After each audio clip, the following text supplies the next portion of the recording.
Hello students, this is unit 2 of employability, self management skills.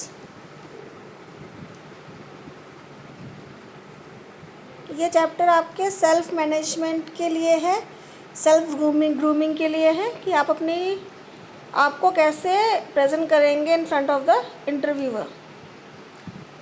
तो self management का मतलब क्या है? सेल्फ कंट्रोल और सेल्फ रेगुलेशन, दैट इज़ अपने इमोशंस को, थॉट्स को और बिहेवियर को सिचुएशन के अकॉर्डिंग कंट्रोल करना। इसमें मोटिवेटिंग भी करते हैं अपने आप को, पर्सनल वर्क और सब दोनों को मैनेज करते हैं, एकेडमिक गोल्स को मैनेज करते हैं। ओके, तो बेसिकली ये सब चीज़ें हैं कि हम स्कूल और घर को कैसे एक साथ मैनेज करेंगे, या अपने जॉब को और अपने घर को कैसे मैनेज करेंगे ताकि हम अपनी लाइफ में स्ट्रेस ना ला सकें। Now the session 1, introduction to self management. हम अपने हॉबीज़, इंटरेस्ट, स्टडीज़ सबको कैसे टाइम से मैनेज करेंगे ताकि हमारी कोई भी चीज़ इफ़ेक्ट ना हो। तो इसमें एक चीज़ होती है कि आपका इंटरेस्ट क्या है और आपकी एबिलिटी क्या है। ओके, ये एक मेजर डिफरेंस है कि इंटरेस्ट और एबिलिटी में क्या अंतर है। इंटरेस्ट इज़ जो मेरा करने का मन है, और एबिलिटीज़ क्या काम करने की मुझ में क्षमता है। लाइक मेरा मन तो है एवरेस्ट पे चढ़ने का, पर मेरा बॉडी जो है वो मुझे सपोर्ट नहीं करता कि हम एवरेस्ट तक चढ़ सकें। ठीक है, तो एक होता है इंटरेस्ट और एक होती है ability. Now we should have a positive attitude. हमें खुद को ग्रूम करते रहना चाहिए। ग्रूमिंग मीन्स अपने आप को सेल्फ एसेस करके ये पता करना चाहिए कि हमें क्या कमी है और किसको हम इम्प्रूव कर सकते हैं। तो सेल्फ मैनेजमेंट में क्या क्या आता है? डेवलपिंग द गुड हैबिट्स, अपने गुड हैबिट्स को देखना। ओवरकमिंग बैड हैबिट्स, अपने बैड हैबिट्स को छोड़ देना। Reaching your goals. Overcoming challenges and difficulties, जितने भी चैलेंजेस आ रहे हैं, जितनी भी डिफ़िकल्टीज़ आ रही हैं आपकी लाइफ में, उसको मैनेज करना, उसको ओवरकम करना। तो हमें अपने स्ट्रेस को भी अवॉइड करना चाहिए इस चीज़ में, और अपनी फ़न एक्टिविटीज़ के लिए भी टाइम निकालना चाहिए। सिर्फ ये नहीं कि हम अपने गोल्स के प्रति रखें अपने आप को सजग, हमें अपने फ़न एक्टिविटीज़ को भी अपने लाइफ में पार्ट रहना चाहिए। लाइफ का एक पार्ट रहे वो। Like I can heal my self, I am organized. तो ये कुछ चीज़ें ऐसी हैं जो कि मुझे कंट्रोल करती हैं, ये बताने के लिए कि मैं क्या हूँ, who am I. Now self awareness. सभी को पता होता है कि मेरी क्या वैल्यूज़ हैं, मेरे क्या स्ट्रेंथ्स और मेरी क्या वीकनेसेस हैं। तो अपनी वीकनेस और स्ट्रेंथ को ध्यान में रखते हुए अपने गोल्स को सेट करना। सेल्फ कंट्रोल, अपने बिहेवियर को कैसे आप कंट्रोल करेंगे। Then we have self confidence, believe in your self. चाहे कितनी भी मुसीबतें आएँ, हमें अपने खुद पे विश्वास होना चाहिए कि हम इस काम को कर सकते हैं, और हमें रिस्क लेने में कोई भी डर नहीं होना चाहिए। Then we have problem solving.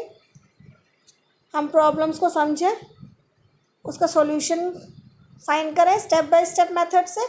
Directly किसी का सॉल्यूशन नहीं हो सकता, we should follow the step by step method.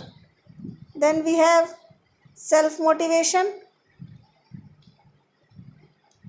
हम खुद को ही मोटिवेट करें। वी डोंट थिंक कि हमें कोई बाहर से करेगा, मतलब बाहर से कोई हमसे बोले कुछ भी।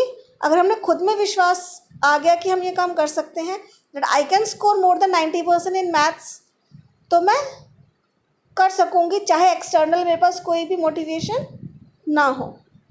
देन योर पर्सनल हाइजीन्स, अपनी हाइजीन्स का ध्यान रखेंगे और ख़ुद को ग्रूमिंग करते रहेंगे। ग्रूमिंग मीन्स अपने कपड़ों का, अपने फेस का, हेयर्स का, नेल्स का, इन सब चीज़ों का ध्यान रखें ताकि आप हेल्दी एंड स्मार्ट दिखाई दें।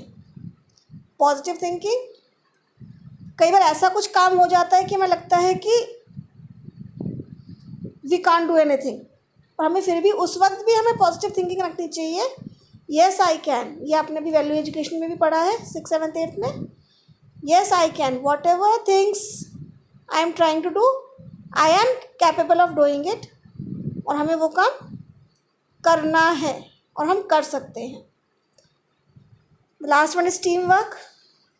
वी नो दैट कोई भी काम अकेले करना संभव नहीं है। अगर हम घर की बात भी करें तो हमें फूड के लिए किसानों पे, सर्विसेज के लिए बाहर डॉक्टर्स, टीचर्स, स्वीपर्स, इनकी ज़रूरत पड़ती है। तो it should be a team work. हमें टीम के साथ काम करना चाहिए। Next is your time management. Time management is अपने टाइम को ऐसे मैनेज करें कि आपके पास हर एक्टिविटी का प्रॉपर टाइम स्लॉट हो। जैसे कि खेलने का टाइम, फन एक्टिविटीज़ करने का time, like now days we are cooking something, तो ऐसा हम मैनेज करें कि हमारे पास कुकिंग का टाइम भी हो, स्लीपिंग टाइम हो, रेस्टिंग टाइम हो, फैमिली से बात करने का टाइम हो। It should be according to the plan. Okay, now the goal setting. और हमें ऐसा प्लानिंग करनी है कि हम टाइम फ्रेम के अंदर ही गोल को सेट कर लें। जैसे कि एग्ज़ाम आपको पता है मार्च में होते हैं और हमने टाइम सेट किया है कि हम दिसंबर तक अपना सिलेबस पूरा कर लेंगे, then will go for revision and practicals.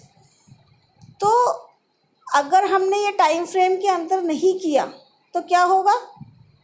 After March if I am completing the syllabus then what is the use? कोई फ़ायदा नहीं है उसको करने का। So the goal should be within a time frame.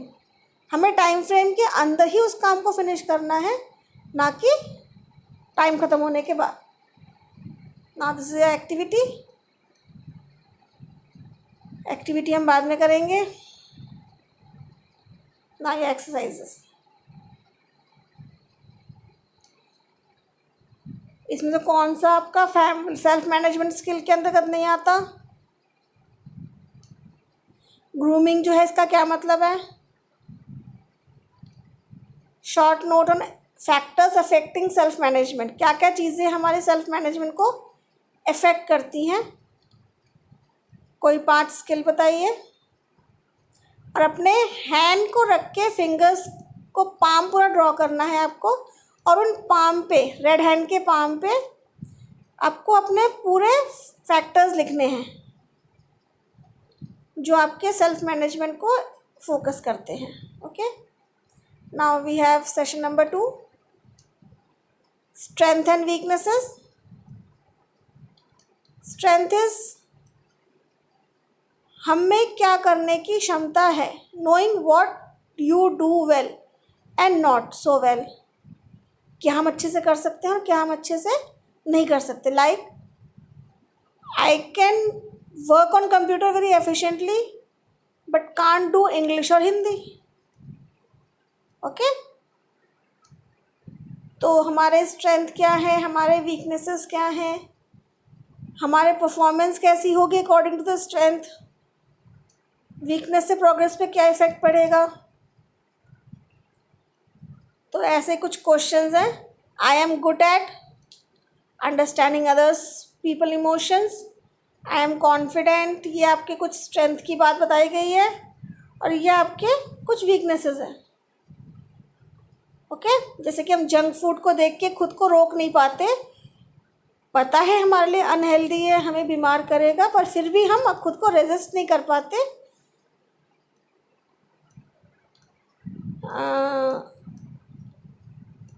Okay, now knowing yourself. आपको क्या पसंद है, क्या नहीं पसंद है, आपकी क्या धारणाएं हैं, क्या बिलीव्स हैं, क्या आपकी सोच है, आपका बैकग्राउंड मीन्स आप किस माहौल से आ रहे हैं। इसका ये मतलब नहीं है कि आपका बैकग्राउंड मतलब कैसा है, इसका ये मतलब है कि आपकी सोच कैसी है। Like we have many examples. Doctor Ambedkar हैं जिनको पढ़ने की सुविधा भी नहीं थी, पर उन्होंने उन सर्कमस्टेंसेस के अगेंस्ट जाके खुद को एजुकेट किया और कॉन्स्टिट्यूशन को हमारे लिखा। तो से ये सब चीज़ें मैटर करती है कि हमारा बैकग्राउंड कैसा है, पर वो हमारा इन्फ्लुएंस होना चाहिए, ना कि हमारी वीकनेस होनी चाहिए। वो उससे हमें प्रोत्साहन लेना चाहिए ताकि हम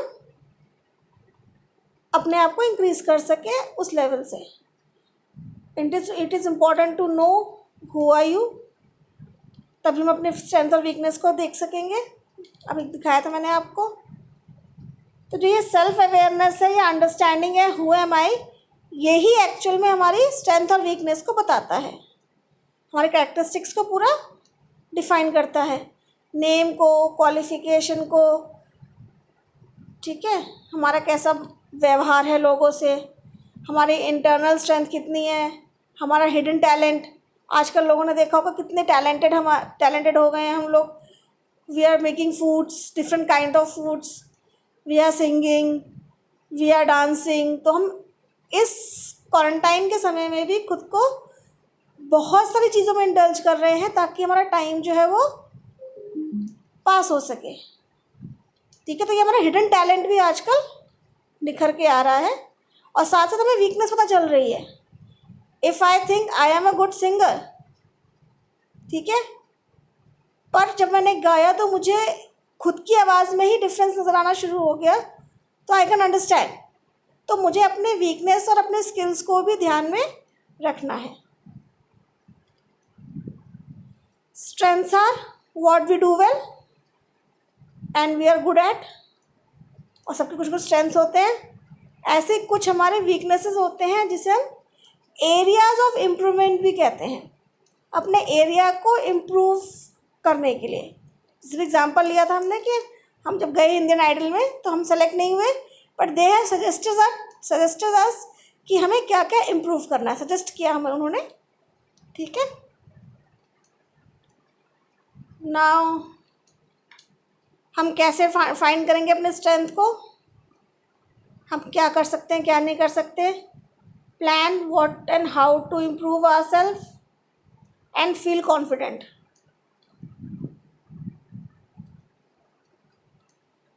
take some time to think about what you do well. सब एक ही बात कह रहा है कि हम क्या क्या चीज़ें अच्छे से कर सकते हैं, वो हमारी स्ट्रेंथ है, और जिन चीज़ों को करने में डिफ़िकल्टी होती है वो सब हमारी वीकनेस है। और वीकनेस हमें भी पता होती है और औरों के रिव्यूज़ के द्वारा भी हमें पता चलता है, फीडबैक भी होता है इसके अंदर, और हमें उसके लिए किसी के अगेंस्ट जाके अपने वीकनेस को एक्सेप्ट करके उसको इम्प्रूव करना चाहिए। Okay, now we have few questions. अब वो क्वेश्चंस क्या क्या है, मैं दूसरों से अलग कैसे हूँ, मैं दूसरे से अच्छी कैसे हूँ, लोग मुझे एडमायर क्यों करते हैं, क्या चीज़ मेरे में पसंद आती है उनको। देखो ये आगे क्वेश्चंस, एबिलिटी और इंटरेस्ट में क्या डिफरेंस है। Activities you like to do at school and in free time and that makes you happy, this your interest, ठीक है। जिन चीज़ों को करने में आपका मन लगता है, आपको खाली टाइम पे वही करने का, it can be A painting, कुछ भी हो सकता है जो हमारा खाली टाइम पे करने का मन करता है, that is your interest. And ability on the other hand, required और natural capacity that enables an individual to perform, मतलब उसके अंदर की प्रोफिशिएंसी कैसी है, वो कितना उस काम को अच्छे से कर पा रहा है, वो उसकी एबिलिटी है। और कई बार इंटरेस्ट और एबिलिटी मैच नहीं करते, तो हमें उसके लिए फिर मेहनत करनी पड़ती है। Again the area of improvement is there, we have to improve, ठीक है। जैसे कि अभी एग्जांपल लिया हुआ है इन्होंने, I want to play cricket but unable to play due to unnecessary power and स्किलेबिलिटी।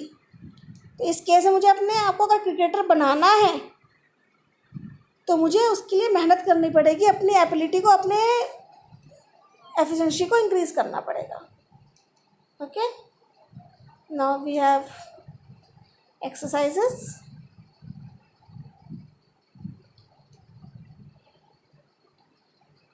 अब आपका ये इंटरेस्ट है, ये एक्टिविटी है, ये आपको येस और नो में बताना है।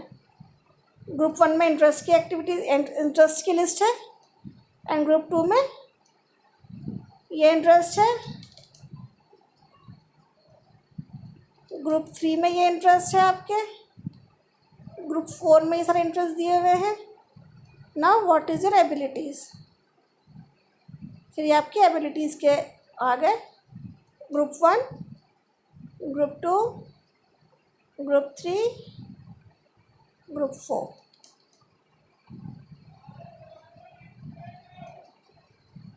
Okay, now your 2 session is finished. Thank you.